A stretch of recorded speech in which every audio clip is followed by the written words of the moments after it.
Okay, thank you all. Thank you for coming. It's really great being here. And from all the bad things that happened in the pandemic, one nice thing is that every 2 weeks I can feel like I'm back in Bloomington again in the Spear building, in the O'Neill building.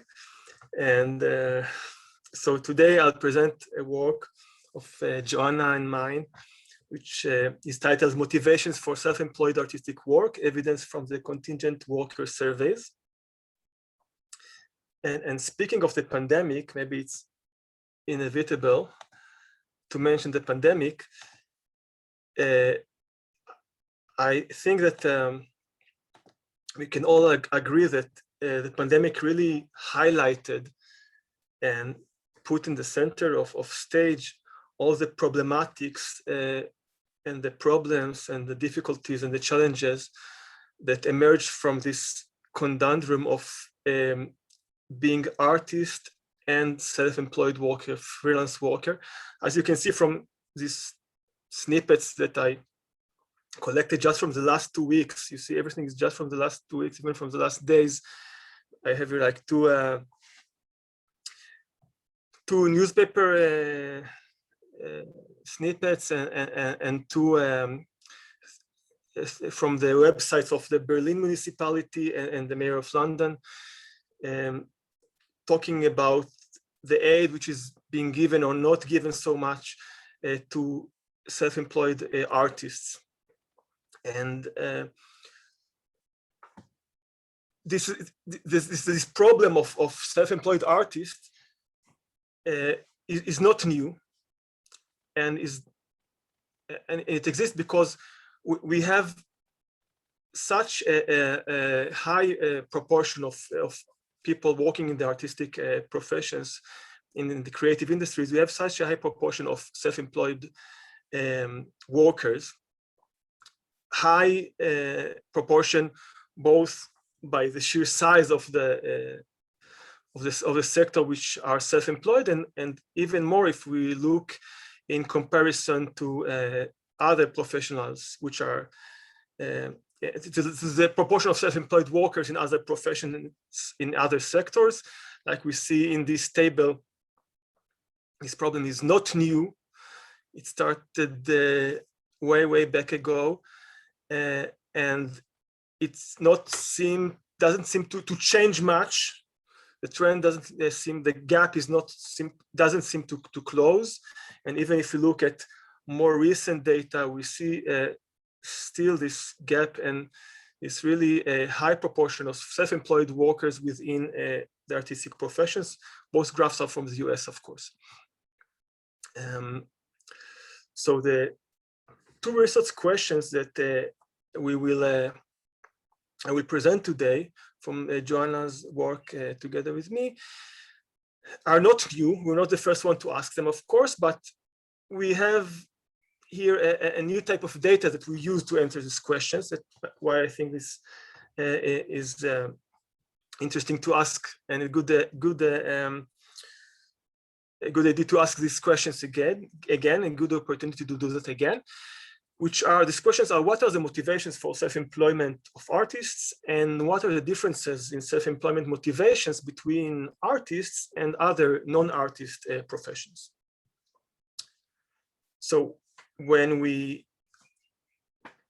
go to the literature, we can think of three strands of literature that can help us think about the relationship between artists and self-employment.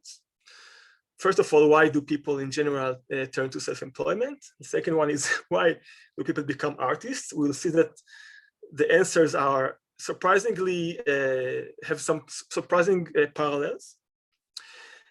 And then we can ask, why do people who become artists turn to self-employment, which is actually what we are exploring in this paper. So when we're talking about why do people turn to self-employment, there's, of course, a large literature about this from economics, from labor studies. But what is common to all this literature is the acknowledgement of the fact that self-employment entails higher risk and higher uncertainty about work, about earnings, but there are some possible material benefits of self-employment. It can be an avenue for increasing your earnings in some cases, and there are also psychological, let's say, psychological benefits, possible benefits like independence and autonomy. And basically, from the literature, we know that self-employed workers are usually more educated than regular employed workers. They have more work experience. They're usually older, although there's like an inverted U shape from a certain threshold. Self-employment drops with age. They tend to be male, married, more white in the American context, and have children. And when we ask this question, why do people become artists? Of course, this is if you ask an artist, I guess that many of them will say the famous phrase, "I didn't choose art, art chose me." But we as social scientists know that people have their rationality, or at least bounded rationality, when choosing their career paths, their career avenues. And not very differently from the mode of employment of self-employment, the specific professions, the specific occupation of being an artist also entails a risk and uncertainty. We know that there is, to a certain extent, an earning penalty. People who are artists earn less than their peers with the same education and investment in acquiring skills. But again, with some parallels with the motivations being self-employed, we know that this risk which exists in being an artist is somehow, there's this theory of equalizing differences by Rosen that says that this risk is somehow being compensated by other non-financial benefits, which are linked to the artistic profession, like independence, autonomy, self-actualization, self-fulfillment, low routine in the work, some sense of community, and a desired lifestyle that comes with at least some of the artistic professions. And when we look about the like socio-demographic characteristics of artists, we see that they are usually younger than non-artists, other workers. They are usually more educated. They usually live in metropolitan areas. Like we already know, they are more likely to be self-employed. They're also more likely to be unemployed. And they are also more likely to hold multiple jobs. So why do people who become artists turn to self-employment? So these parallels between these characteristics of self-employed workers and artists brought this idea, this concept, which is being talked about a lot now, of the artist entrepreneur. Because actually, the literature says that there are parallels between the characteristics of artistic work and general entrepreneurship. Things like the creativity which is invested and needed to do artistic work on the one side, but also entrepreneurship involves creativity, innovation, a high level of commitment to the work.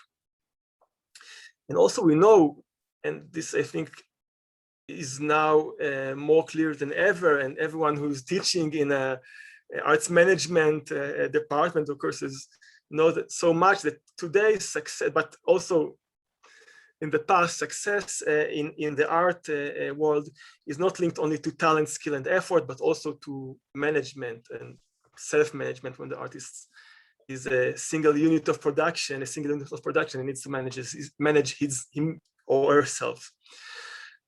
But there are also some structural things about the market of the labor market for artists.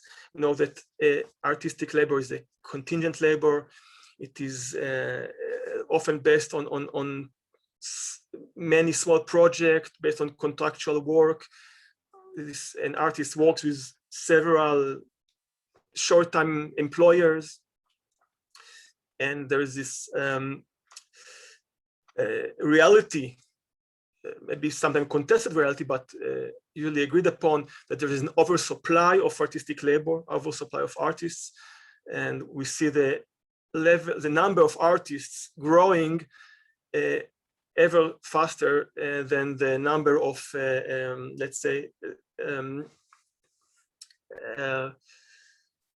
free. We have a more faster growing of the number of artists and the number of free places for artists to work, available places for work.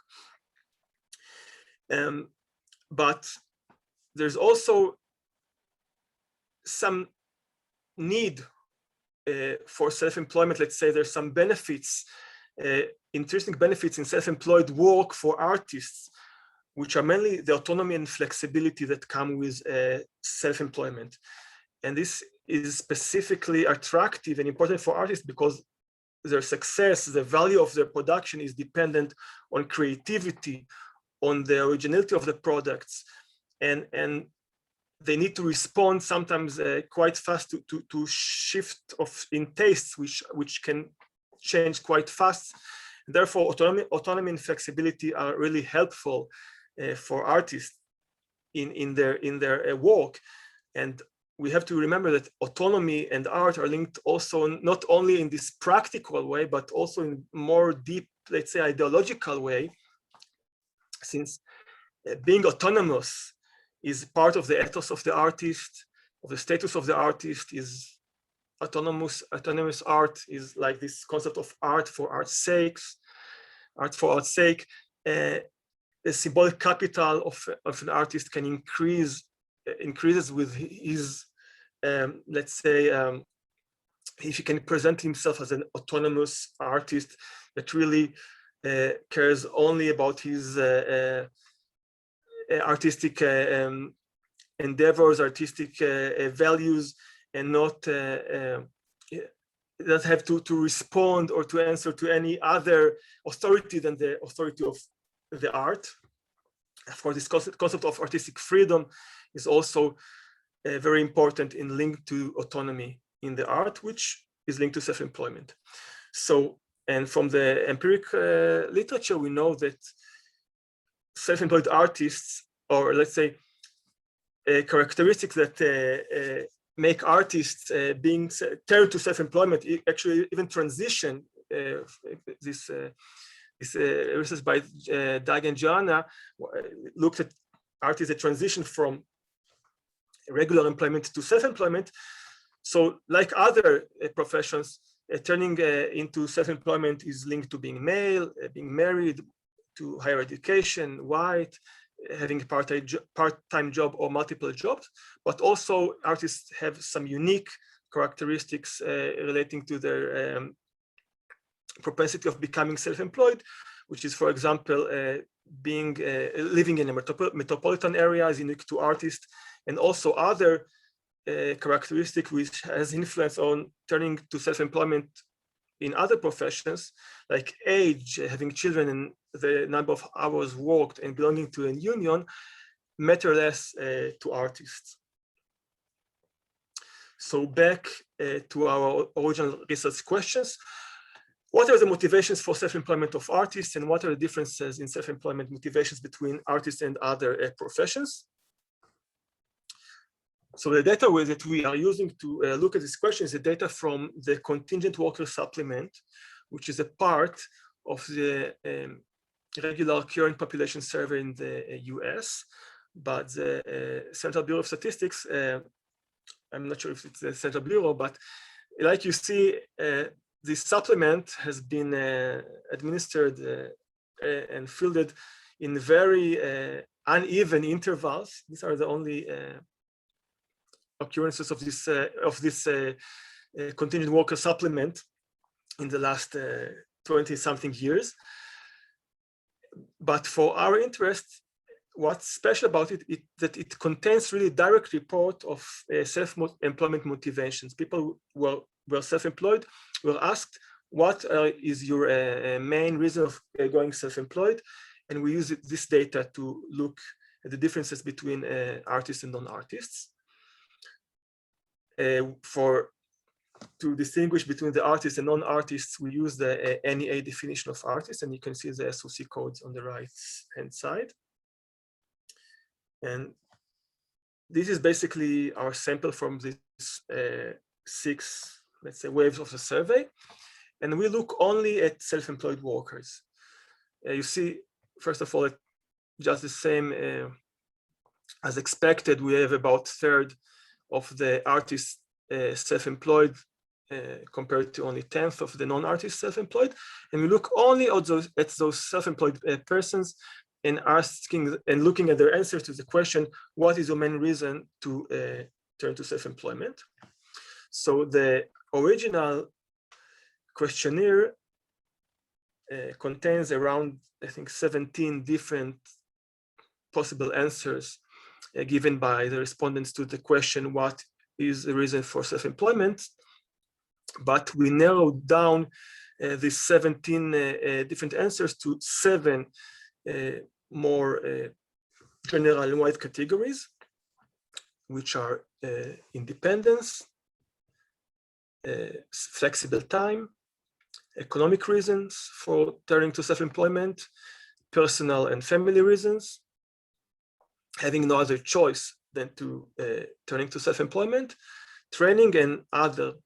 And you can see on the right side the original answers, and on the left, or let's say you can see on the right side the original answers that correspond to each of the main reasons that will be featured in the models that we estimated. So some descriptive analysis, actually like initial findings. So if we look at the whole sample, these are the main reasons.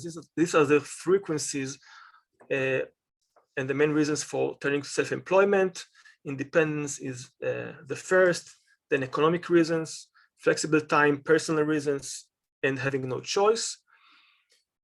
But if we turn to look separately at artists and non-artists, we see some differences. The picture looks a bit more complicated. The artists are indicated with the red bars and non-artists with the blue bars. So independence matters more to non-artists.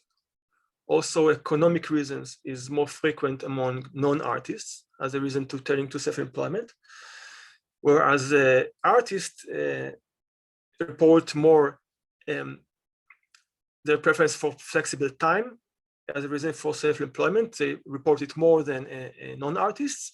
They also report a slightly bit more personal reasons. And even though it's a smaller category as a whole, let's say the main difference, if we look at the proportion of the difference between artists and non-artists, is that artists report much more than non-artists turning to self-employment because they didn't have other choice. And just to show you that even if we look at each year separately, you see that the years are very unevenly scattered on the time scale. This is what he had. But even if we look at the time trend, we see that the differences, the gap between artists and non-artists is pretty much consistent in most of the categories. So, but of course, we cannot only trust the fact that we find these differences as proof that there's really a difference between artistic professions and non-artistic professions, because there's also differences. There are also differences between artists and non-artists in their characteristics. We see here from the sample that artists in our samples are younger, are more evenly distributed between male and females, less likely to be married, more educated, they work less hours, and more likely to be part-time or multiple job holders. So actually what we need is, of course, to look at the differences and control for all these covariates. So we do this, not going into details, by estimating a logistic regression with being an artist as a dependent variable, and the reasons and the control variables and fixed effects for the years are in the right-hand side of the equation. These are the independent variables that we put into the model. And I think I mentioned all of them as covariates that are related and are has to do with turning to self-employment and being an artist, and of course, to turning to self-employment when you are an artist. And this is a result of the model. So let's look only on the third and model 3 and model 4, because these are the models with the full specification. They contain all the control variables and the fixed effects. And I'll just say before looking at the numbers, first of all, that in model 4, just for another robustness test, we looked at artists. We called it like artists, core professional artists. We just, from this list of artistic professions, we excluded architects and designers, which are more like, let's say, market oriented than most other artistic professions. So we also estimate the model for this specification of artistic occupations. And then, of course, I don't show you, because of the size, the whole list of dependent variables, only the reasons for self-employment, but this is the baseline category. We compare the effects. Is the baseline category is personal reasons, because we figured out that we thought that personal reasons can be regarded as some neutral reason. Let's say if you compare it to other more specific reasons like we have here, which are linked to specific characteristics of the artistic profession or the artistic labor market. So what we see here quite clearly is that even when controlling for all the other covariates and independent variables, that artists are less likely to mention economic reasons as the reason to turn to self-employment. And this difference gets even bigger if we look only at these core artistic professions. The difference between artists and non-artists in the frequency and the importance of the economic reasons for self-employment is even more pronounced when you look at this subset of artistic professions. On the other hand, we see that artists are more likely to, the difference between artist, non-artist in reporting no choice as the reason for self-employment is significant. Artists are more likely to mention having no other choice as the reason to turning to self-employment. And again, the difference is even more pronounced when we look at the core artistic professions. But now when you look at these two reasons which are linked to this dimension of autonomy and flexibility, going to self-employment because need for the preference of flexible time and independence, here we see that that when we control for the covariates and the other characteristics, and when we control for the differences between social demographic characteristics of artists and non-artists, then the difference in the preference for flexible time turns insignificant. So actually what we see is that basically there's no difference in the preference for flexible time between self-employed artists and self-employed other professions, non-artist professions. And when we're looking at the independence reason for turning to self-employment, so if we look at like the general group of artistic professions, like the full list, we see again that there's no significant difference between artists and non-artists. But if we narrow down our focus to only the core professions, so we see that maybe surprisingly, self-employed artists value less their independence than self-employed non-artists, which can be some kind of intriguing. It can be an intriguing finding. So to sum up and to discuss what we found.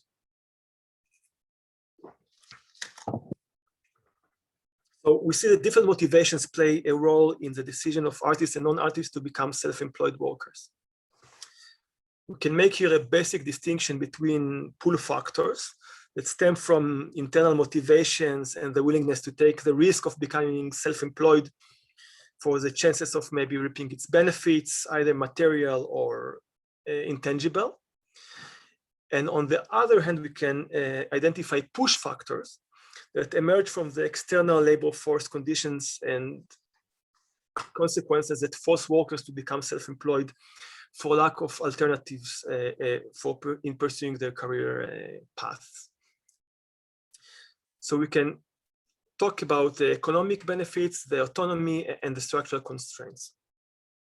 Let's start with the economic benefits of self-employment. Of course, an individual's choice to go to self-employment is usually explained by the increased utility of that he or she receives from making such a choice. But the economic benefits of freelance work are not promised. And actually, empirical research find equivocal results regarding the self-employment earning premium.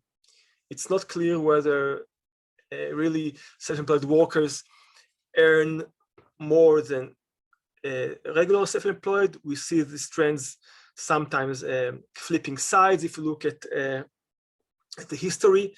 And basically what we understand is that the premium for self-employment is linked to certain covariates. For example, research finds that your chances to earn more as a self-employed worker dependent on your education. Higher education makes you more likely to have this self-employment earning premium. And size of business, the self-employed workers who are working in big businesses are more likely to earn more than their smaller business self-employed peers. And exactly this these covariates actually are exactly maybe what makes what makes a self-employed artist report less going to self-employment due to economic reasons, since we know that even though artists are more educated than non-artists on average, they still have a lower returns for their education. Again, Alpine Wassal here. And usually most of self-employed artists are working as an individual production unit, as they are the unit of production. They're not working in big firms. So again, this special characteristics of education and size of business, which can guarantee or help to guarantee earning premium for self-employment, are really not really something that artists can really rely on, and are less relevant for artists. Autonomy and self-employment. Autonomy is really maybe the main characteristics of self-employed work. Both employers and independent freelancers report higher levels of autonomy compared to other employed workers. Autonomy is known from the literature to lead to greater job satisfaction, also when controlling for other personal differences and other covariates. So we find that self-employed workers in the sample reported two types of motivations that indicate occupational autonomy and the ability of self-management, independence and flexible time, which we can link to job control and schedule control in the literature. And these findings affirm the literature that suggests that autonomy is a general motivation for self-employment. However, although art has an intrinsic link to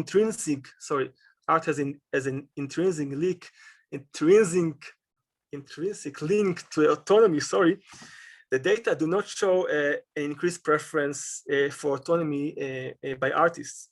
The benefits of occupational autonomy for the facilitation of the creative process and the originality, which is so fundamental to artists, act as a pull factor towards self-employment, both to artists and non-artists in a quite a similar way. And also, I didn't show this regression table, but another interesting finding is an interaction with gender, which shows us that self-employed male artists report even a lower preference for independence than female self-employed artists. And we think that maybe it's possible that men who are employed in artistic jobs find it easier than their fellow female workers to assert their independence in the workplace, therefore making this transition to self-employment less dependent for male artists on that motivations of independence. So women artists are found to be have a higher preference for independence than male artists. And lastly, the structural constraints of the artistic labor market. So getting pushed toward freelance work for lack of choice is a less frequent reason for self-employment, compared to other motivations that we detailed above. However, this is a reason that most clearly characterizes the artistic profession in contrast to other occupations. The having no choice to than to go to self-employment. So we know again, like we said, that job market conditions of oversupply and the fierce competition between artists really are very prevalent in the art sector. But whereas workers in other professions might be driven to seek alternative career paths, face this competition that coexists also to some extent in other professions, artists, maybe according to Throsby's work preference model, among others, will more easily give up the security of an alternative wage-employed job for the sake of insisting on their artistic vocation. Therefore, this marked difference between artists and non-artists that we found in the prevalence of reporting having no other choice as a motivation for self-employment can be seen maybe as a combination of both the structural constraints of the artistic labor market, but also the idiosyncratic nature of the artistic profession that prioritizes personal satisfaction and self-fulfillment and other non-monetary rewards over economic gains. So this will be all, and thank you for your listening.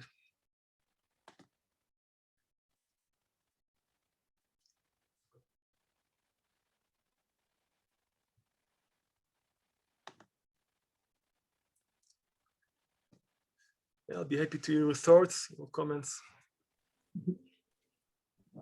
Great, thank you, Tal. Yeah, well, let's open it up for questions. Anyone can put a question in the chat or raise their hand.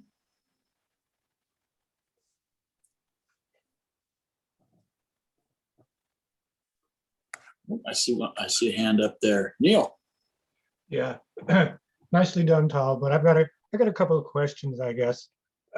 I assume given the number of artists in this sample, you can't disaggregate by artistic occupation. Is that true? Yeah, I think that yeah, if we look at separate artistic occupations, like each SOC code by itself, we have it's too small. The size of the sample will be too low for each profession by itself.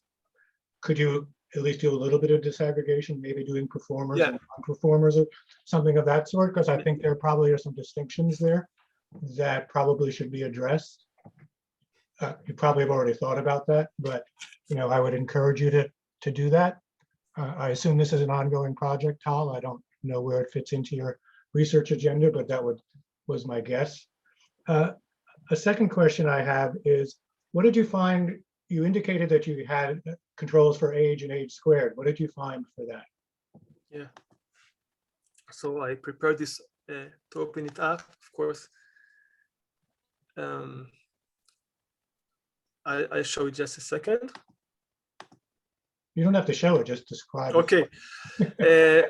Well, actually, I don't remember each, but I think that age was not very significant. I don't want to say anything that I don't remember really very accurately. So I prefer to send you or to show it now if you want to answer right now. Okay, all right. If you want to show it, that's fine. Okay, I'd be happy to show you all the. I mean, my concern is that some of my own research suggests that if you look at how people age through artistic occupations, you see they're likely to be self-employed when they're trying to get into that particular occupation, like being performers or something of that sort, with a lot of self-employment. Then as they get older, they realize that's not going to be successful, and they get a permanent job of some sort and therefore become employees.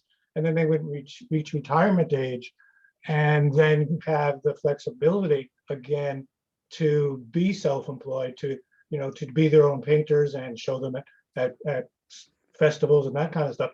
They're more likely to become self-employed again. So, I'm just curious whether that's what you found or. Yeah, I'm just sharing the screen now. I remember that we didn't find this inverted U shape that was found in many other. Well, I'm suggesting a U shape, not an inverted U shape. Yeah, inverted, like. No, I'm suggesting a U shape. Okay. Higher probability of being self-employed early in the career at relatively young ages. And again, higher likelihood of being self-employed once they reach retirement age. Now, have you cut off the age distribution at any point, or you have everybody? No, we use it as continuous variable. And you see here, I believe you see here now the full table from the paper. And you see actually that age is not significant. Okay. I'm just curious. Yeah. Well, and to add to that, the paper that Doug and I wrote, that we found the age factor to be much less important than other self-employed individuals. And that paper specifically had a different dependent variable. So it was looking at transitions between self-employed and wage work. So actually exactly what you're talking about, Neil, and that tended to not be as much as a determining factor for transition. So churning through as it was in non-art self-employed non-art self-employed workers. Okay, the last question is, and I think I know the answer to this one. You don't have a lot of information about the spouse, but again, it seems to me that knowing whether the spouse is employed, what kind of a job that person has, in terms of whether or not the artist needs to be employed in a job and have the fringe benefits, especially the health insurance. That would be nice to know if you could somehow proxy that. But I know CPS data, trying to connect with the spouse can become difficult, but seems to me that's an issue at least that you might think about if you haven't already. Yeah, thank you, Neil. These two ideas of really distinguishing between performers and non-performers and looking at least maybe a proxy or something that we can, maybe some household information that can somehow tell us something about the spouse. These are two really good ideas, and we'll certainly look into it.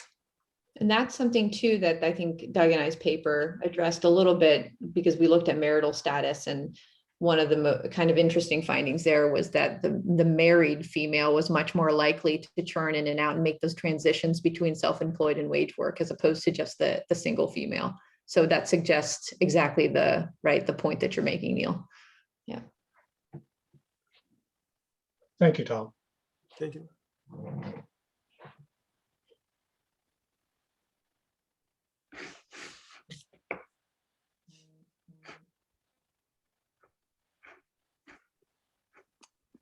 Thank you for your paper, Tal. I might have my internet freeze. It's been bad, but a question that I have for you is about the sample selection in terms of people opting into artistic careers, knowing the structure of the labor market and how those motivations might be directly in response to an artistic labor market, as opposed to someone who is selecting into a non-artistic labor market that is less characterized by self-employment.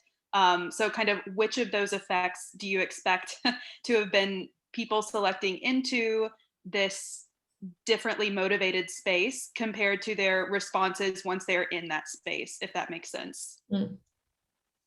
Yeah, I think maybe also, thanks, Rachel. I think what you suggest here is also some kind of endogeneity. That might be that people are not only choosing to be artists because their characteristics, but let's say that self-employment, that art, there's like a reciprocal maybe dependency between self-employment and being artists that we should take into account. I think that, I mean, if I could jump in, if you don't mind. Yeah, please. That's a great, it suggests to me that taking a look at another segment of the non-art self-employed sector, so another occupation that has sort of similar expectations for self-employment might be a good comparison group, right? Because I think what you're saying, Rachel, and correct me if I'm wrong, is that there's obviously the nature of artistic work and just what we know about being an artist suggests that people who are entering that workforce would assume that they are going to be in a self-employed role, because that's just the way that it is, right? So that being said, right, picking another occupation that there is also that similar expectation might be a good comparison group to see as like a sensitivity check.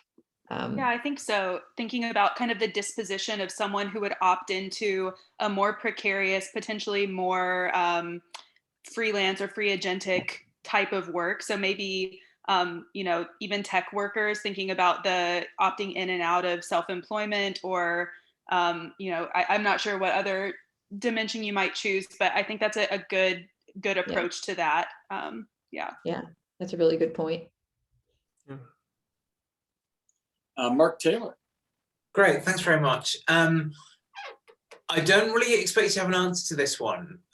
This is a bit awkward, I guess, in some ways, but to what extent do you think people's answers to questions about why they chose to go freelance are kind of accurate or valid? Because, I find myself wondering, if you're sort of resigned, but you're an optimistic person and you want to be positive as far as possible, you maybe wouldn't say, well, I don't really have a choice. And you might try and put a positive spin on it. Like saying, I wanted the additional freedom that going freelance offers. But just because you say that doesn't mean that was your actual initial motivation. It might be that you felt hemmed in. To what extent do you think that the answers that people offer are actually accurate in terms of their situation? Yeah, I totally agree. I even think that, first of all, I mean, this is of course what we have, and it's interesting in its own, just to see what are the self-perceptions of people about their reasons to go to self-employment. And I think it's this specific variable can tell us something more than this subjective self-reported variable can tell us something that other, let's say, objective models that try to predict self-employment can tell us. But of course, for example, I totally agree with you, Mark. It's a good question. Maybe, for example, the fact that when we control for all the other covariates, we find there's no really a significant difference in the preference for independence between artists and non-artists is linked to the fact that people who are artists really take their independence and autonomy for granted to some extent, and they may be more, like you suggest, maybe more sensitive to other explanations, like having no other choice, or even personal choices, because the independence that comes from self-employment is taken for granted for them. So really, I do think that there's some dimension in this subjective report that really it's beneficial to think through it and to imagine what biases or what subtleties it can teach us. Thank you, Mark. And I don't know when the other contingent worker survey is, the next wave of it is, but it would be, I think, interesting to take a look at sort of the survey responses during an economic crisis. So if there was one, for example, in 2020 or 2021, just compare that, because I just looked back at the 6 waves that we used, and they actually are exactly before and then actually a good deal of time right after the recessionary period. So we can't use any of the waves that we have. But that's a good point. Tracy Hudak, please. Thank you. I think as both an artist and as a person who's, I'm not an academic, but I'm working on building arts infrastructure within my community, the no choice, what a dimension to no choice, I think, is that so many of us are trained actually to produce original works. And there is the sense that as a producer of original works, then you have to invent your market for each piece and all of these other things. So I'm wondering if, as we're talking, that no choice element can be question could be specified for what types of no choices do you really see for yourself in the market otherwise. But thank you. Yeah.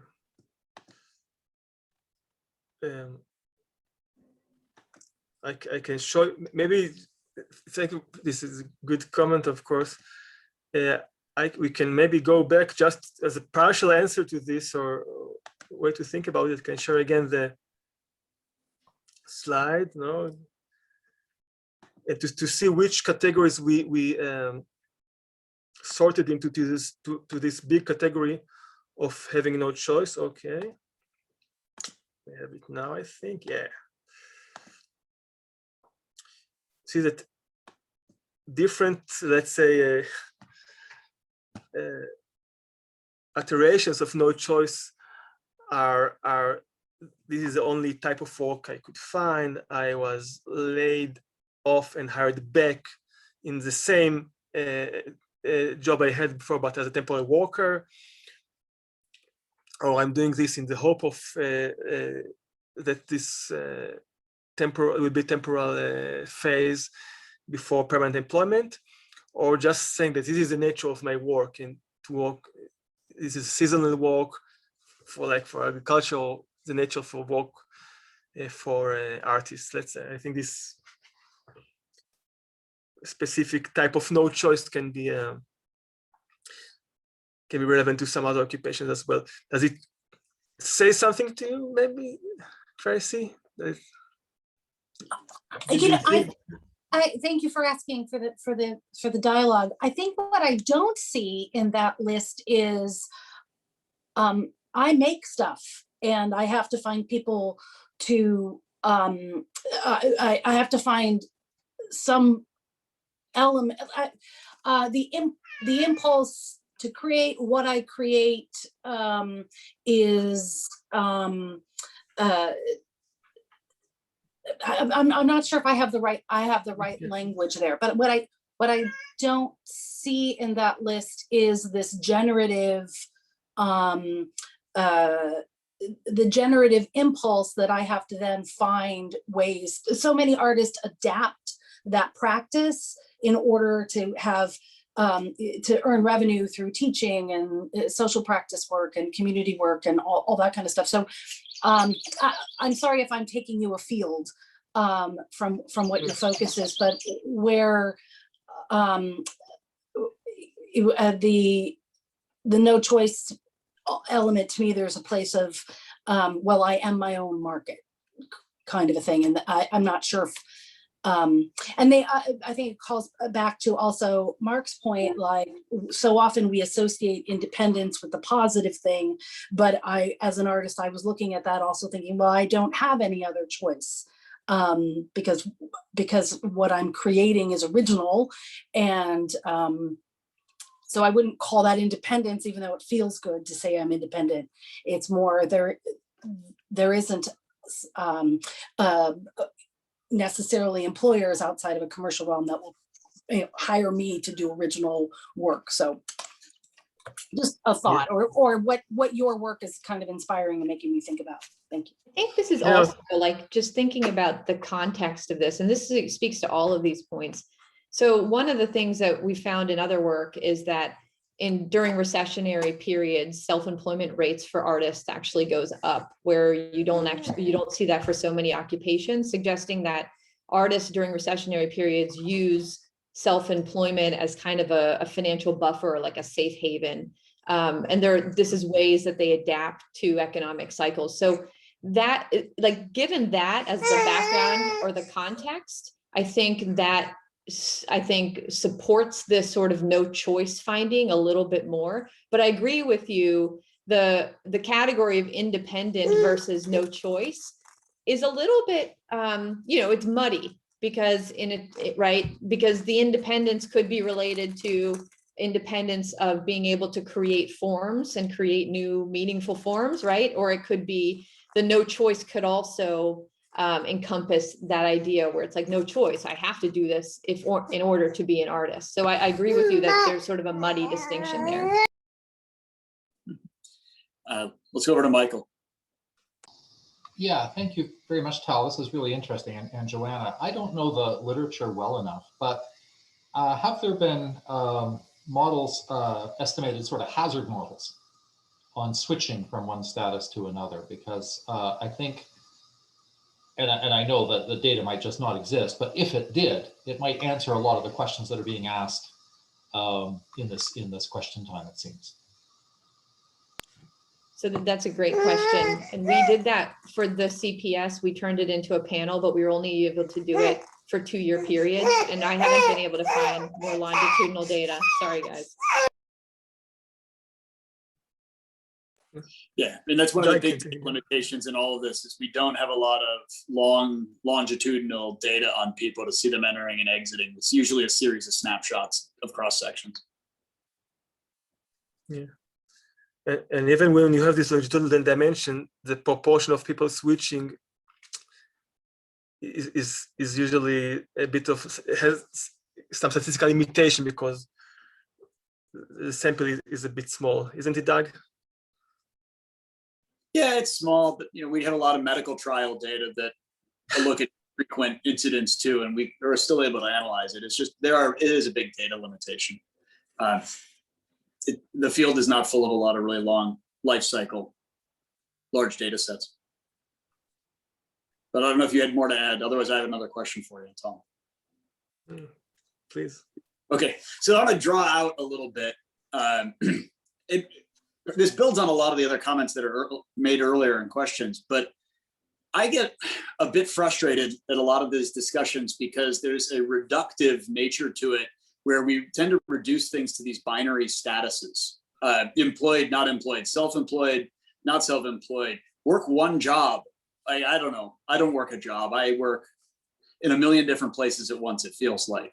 And I think that I'm not even as extreme as a lot of people in this sector who have wear many different hats at different times. The costume changing is part of this life. And I wonder how do we make sense of really any of this in a world where, and should we even try to make sense of it? Are you self-employed or not when you have other jobs and you have a partner or something else that's also supporting it? It's a much more complex and fluid environment. So if we were to pull back, big picture, what do you make of all of this in the big picture sense? Not just your own individual, regression results, but what do you make sense of what is going on in this field, in this sector? How important is it, and what are the really important pieces? Yeah, it's a good question. Yeah, I might have to think about it for a minute. But I think what it adds to our understanding, or maybe can add to our understanding, is really maybe exactly this bigger picture, and to understand this is why we use this terminology of pull and push factors.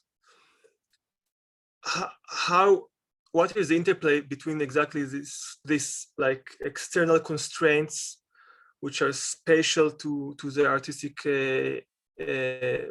occupations, and this more internal motivations, which really characterize the artistic profession as a creative profession.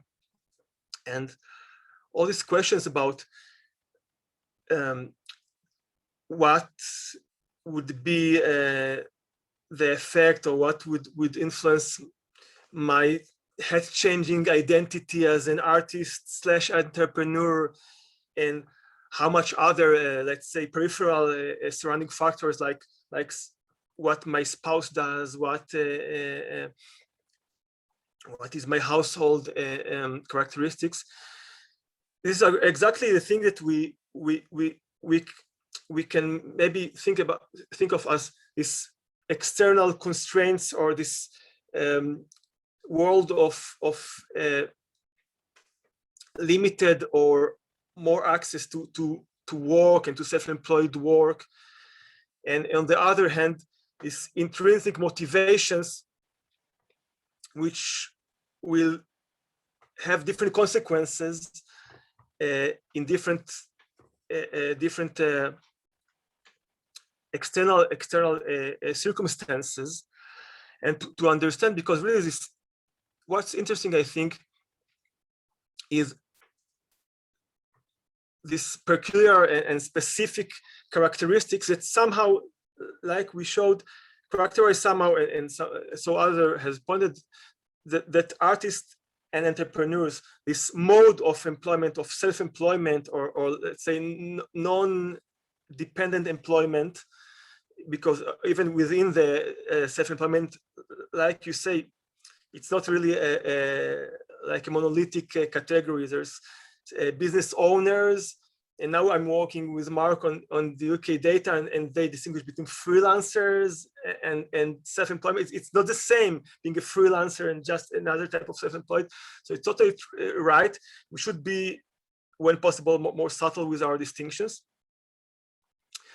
But basically, what I think is that this interest combination between this mode of employment, of self-employment, and this parallel that it has with the characteristics of the specific occupation, which is creative occupation, are something that disentangling is really interesting, and this can answer these more broad questions about the more subtle and the difference between the external and the internal conditions that affect this work sector, this occupational sector. Thanks, Tal. And I'll tell you, from my own personal perspective, there's a bit of irony in that I actually have an employer so that I have independence, because as a faculty member, I actually enjoy independence because of my employer. And if I had to go out and sell my wares on the street every day, I'd feel very dependent on who walked by. Christian, James, you had your hand up for a while. Do you want to have the last question here? Sure. I was just typing it into the chat since I know we're out of time. Really interesting discussion. Thank you. And just to build on Doug's point, I think that in the world of social media and this sort of ways of generating income that look less and less like this sharp line between employment and unemployment, I think it's really worth looking at qualitative studies of the creative work in social media environments. And one interesting book that I was assigned to read recently is by Brooke Aaron Duffy, Not Getting Paid to Do What You Love, Gender, Social Media, and Aspirational Work. I think that might be an interesting supplement to the quantitative research you're doing. Thank you. I look into this book. Thank you for this comment. And just want to add that exactly when you ask people about their motivations, this really brings into this small dimension of qualitative content into this quantitative research, because we really ask people, what do you perceive as the reason for you going to self-employment? And of course, it doesn't replace qualitative work, but it adds this, maybe this qualitative dimension. So thank you, Tal. See, we're over on time, and before everybody has to vanish off to the rest of their virtual lives, let's give a little round of applause here and thank Tal for the presentation. Pleasure to have you come back to Bloomington. Thank you. Yeah, oh, I'm waiting so much. All right, take care, everybody. Thanks for joining us. Thank you all.